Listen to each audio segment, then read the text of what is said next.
vanilla bourbon French toast. You can make this, of course, with any stale bread, brioche, or white bread, or even sourdough bread.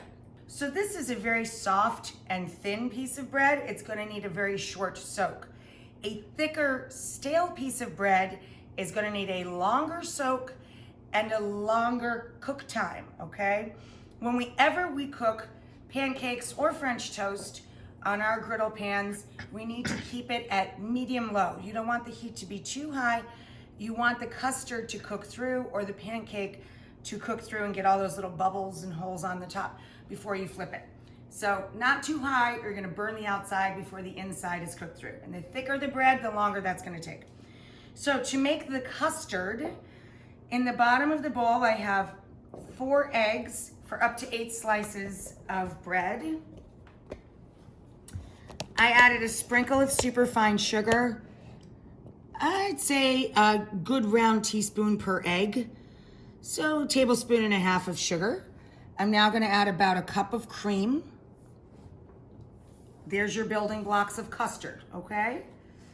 Now we're gonna add our flavor. It is a holiday weekend, a little shot of bourbon, and a fat teaspoon of vanilla. Fresh nutmeg. And because my bread has cinnamon swirling all through it, I don't need to add cinnamon. But if I was using just stale white bread, I would add a little ground cinnamon. It's honey and ginger and orange. Doesn't that sound good? Wow. So you could add a drizzle of honey instead of the sugar. We have some smoked maple syrup warming up on the stove. You just use good quality maple syrup and throw a cinnamon stick in it if you like. I'm gonna turn that down. We've got our pan hot, but not too hot. Quicker soak on thinner bread, longer soak on thicker bread. Light brush of melted butter.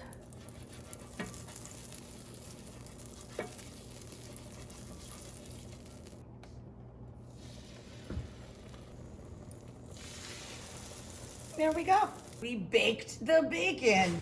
Okay, so we cooked our French toast low and slow, so the eggs can get nice and puffy. I layer the toast with some sliced bacon. Kind of back and forth, so as you're eating the French toast, you get a little bit of the salt and the sweet at the same time. Our warm cinnamon syrup.